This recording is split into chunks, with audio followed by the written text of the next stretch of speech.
Assalamualaikum warahmatullahi wabarakatuh. Halo teman-teman semua. Perkenalkan, nama saya Muhammad Firhan Asmi.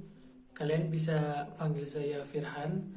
Saya merupakan mahasiswa dari STKIP NU Kabupaten Tegal, Prodi Pendidikan Bimbingan Konseling semester 3. NIM 190104/21. Izinkan saya kali ini untuk menjelaskan RPL yang telah saya buat dengan topik atau tema bagaimana cara belajar yang efektif di tengah pandemi COVID-19. Nah, ada beberapa indikator di sini yang telah saya buat. Yang pertama, siswa dapat mengetahui berbagai macam model belajar. Yang kedua, siswa dapat mengetahui cara-cara apa saja yang dapat digunakan atau cara belajar apa yang dapat digunakan pada saat pandemi seperti ini. Kemudian indikator yang ketiga, teman-teman bisa atau siswa-siswa bisa mengetahui cara-cara yang efektif di masa pandemi COVID-19 seperti ini. Kemudian yang keempat, teman-teman bisa menganalisis cara-cara apa yang efektif dalam pembelajaran di masa pandemi COVID-19 seperti ini. Nah, akan saya coba jelaskan juga uraian dari kegiatan yang telah saya buat. Kebetulan saya juga membuat uraian kegiatannya itu dengan cara daring atau dengan menggunakan internet. Kali ini saya menggunakan platform grup WhatsApp. Nah, yang pertama, dari guru atau pemberi layanan melakukan pembukaan atau salam di grup, kemudian bisa menanyakan kabar atau menanyakan kesiapan dan juga membangun hubungan ke siswa-siswa apakah sudah siap untuk diberi materi. Kemudian masuk ke inti materinya. Untuk kali ini menggunakan metode video. Jadi materi yang telah disusun dibuat dalam bentuk video, bisa diupload atau bisa dikirim langsung, nanti di-share di grup. Misal dibikin video dan diupload di YouTube, nanti linknya bisa di-share di grup. Jadi para siswa-siswa bisa mengakses atau menonton dari link tersebut. Kemudian diberi waktu sekitar 10 atau 20 menit tergantung dari lama durasinya untuk para siswa dapat menonton dan memahami dari apa materi yang telah kita buat tadi. Setelah semuanya selesai 20 menit bisa dimulai dengan sesi pemberian pertanyaan atau memberikan kesempatan kepada 2 atau 3 siswa untuk menanyakan apakah ada yang perlu ditanyakan dari materi ataukah ada yang masih belum jelas, bisa ditanyakan. Nah, kemudian kita coba menjawab dari pertanyaan yang telah dilemparkan oleh siswa-siswa tadi. Kemudian semisal semuanya sudah selesai, kita bisa langsung menutup. Nah, bisa dengan terlebih dahulu memberi motivasi kepada siswa-siswa, karena di masa pandemi COVID seperti ini kemungkinan untuk siswa belajar atau semangat siswa belajar itu pasti menurun karena dia harus membiasakan diri lagi dengan metode pembelajaran yang baru. Jadi kita juga harus selalu memotivasi mereka. Kemudian bisa juga disisipkan untuk pemberitahuan materi yang akan disampaikan untuk pertemuan selanjutnya. Setelah semuanya selesai, bisa ditutup dengan salam. Nah, mungkin itu urutan rangkaian dari yang akan dilakukan nanti. Kemudian di sini saya juga akan coba menjelaskan dari materi yang telah saya susun, yaitu efektivitas atau cara efektif untuk belajar di situasi pandemi COVID-19 seperti ini. Nah, setelah munculnya COVID ini pasti sangat berpengaruh di seluruh dunia, terutama di dunia pendidikan. Nah, pasti karena keterbatasan karena tidak bisa bertemu secara langsung, harus isolasi di rumah, atau harus tidak keluar rumah dulu, tidak bertemu atau berkerumunan dulu. Jadi memunculkan cara-cara yang baru untuk melakukan kegiatan pembelajaran. Nah, di sini ada beberapa kegiatan pembelajaran yang dapat dilakukan.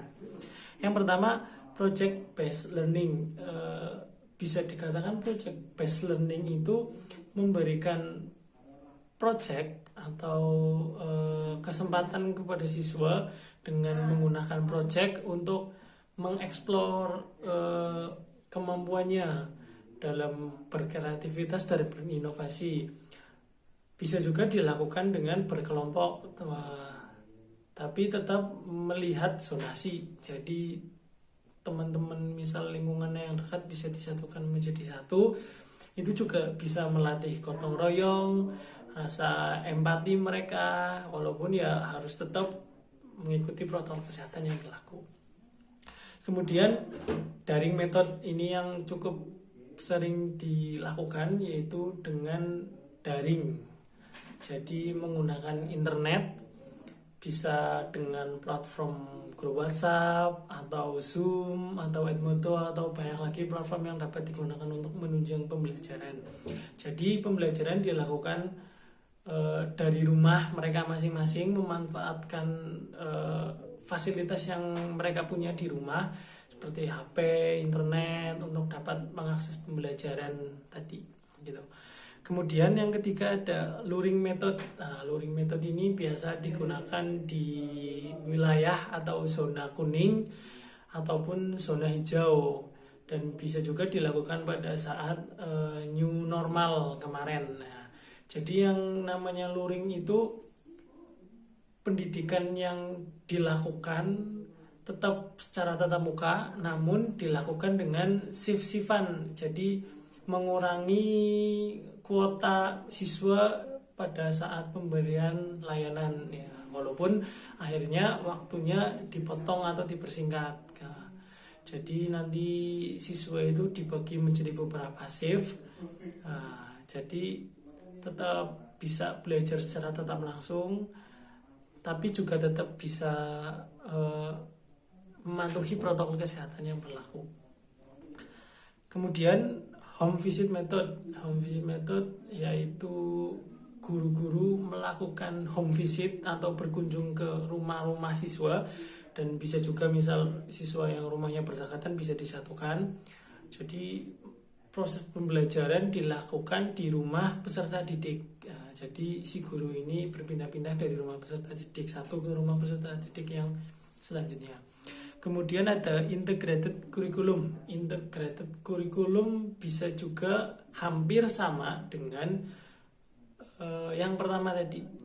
Jadi dengan memberikan project, namun project di sini lebih mencakup ke semua materi yang ada. Jadi lebih kompleks gitu. Kemudian ada blended learning. Blended learning itu menyatukan dua unsur, yaitu unsur tatap muka dan juga unsur daring. Nah, bagaimana caranya? Dengan menggunakan teknologi video call. Nah, banyak juga platform pembelajaran sekarang yang menggunakan fasilitas ini seperti Zoom, seperti Google Meet. Jadi walaupun kita lagi lagi daring secara di rumah masing-masing, tapi kita tetap bisa tatap muka langsung. Nah, kemudian dari halaman resmi Kemendikbud RI ada 6 faktor yang dapat atau 6 tips yang dapat dilakukan di masa pandemi ini. Yang pertama, meningkatkan motivasi diri dan ciptakan motivasi yang bagus. Kemudian ada atur waktu untuk belajarmu dengan efektif. Kemudian mengerjakan tugas dan hobi secara seimbang. Jadi kadang jangan terlalu memikirkan tugas akhirnya pusing, tapi tetap juga diselingi dengan hobi atau kesukaan kita sebagai refreshing.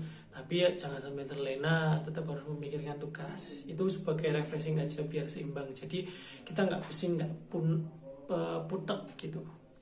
Kemudian tetap tanya, misalnya tidak tahu, kepada guru ataupun orang yang dirasa mengetahuinya. Jadi misal kita mengalami kendala bisa langsung ditanyakan ke guru atau ke orang yang tersebut. Kemudian ada ulangi materinya, kemudian lakukan evaluasi seperti itu. Kemudian lanjutkan, perbaiki apa yang kurang sehingga kedepannya proses belajarnya semakin membaik. Kemudian ada beberapa hal lain menurut Kuiper.com, hal yang dapat membantu atau menunjang efektivitas pembelajaran di masa pandemi. Antara lain tadi, temukan waktu di sini maksudnya temukan waktu kalian di mana kalian itu enjoy, kalian mood dalam belajar, jadi kalian nggak merasa pusing, jadi materi yang kalian pelajari bisa masuk dengan mudah. Kemudian ada juga salah satu tips, yaitu merapikan tempat belajar kalian. Jadi misal tempat belajar kalian rapi pun secara psikologis dapat membantu kalian untuk bersemangat belajarnya. Kemudian cari tahu cara belajar yang sesuai dengan kalian. Jadi kalian yang tahu diri kalian cocoknya belajar seperti apa. Nah, kalian harus temukan caranya agar kalian belajar itu nggak merasa kalian belajar yang susah gitu, tetap enjoy, tetap asik. Jadi kalian nggak merasa terbebani. Kemudian cari media belajar yang tepat. Nah, belajar kan nggak harus kita sama guru. Mumpung di masa pandemi kita banyak waktu di rumah, kalian juga punya akses internet, punya fasilitas. Nah, kalian manfaatkan untuk mencari materi atau mencari ilmu-ilmu di platform-platform atau di sumber-sumber yang lain sesuai dengan passion atau yang menurut kalian ini cocok untuk kalian pelajari dan mudah untuk dipelajari. Kemudian bisa belajar dengan teman. Ini mungkin dikhususkan untuk teman-teman yang memiliki wilayah berdekatan dan bukan merupakan zona merah. Jadi kalian untuk meningkatkan semangat kalian bisa belajar dengan teman. Jadi merasa asik gitu, nggak merasa bosan. Kalau ada teman kan lebih asik gitu. Mungkin itu saja sih beberapa tips yang bisa saya sampaikan, dan beberapa uraian tentang jalannya proses pendidikan di masa pandemi seperti ini, khususnya daring. Mungkin dari saya itu saja. Mohon maaf apabila dalam penyampaian kata ada yang kurang pas atau mungkin kurang berkenan atau masih banyak kurangnya, saya mohon maaf. Terima kasih sebelumnya. Wassalamualaikum warahmatullahi wabarakatuh.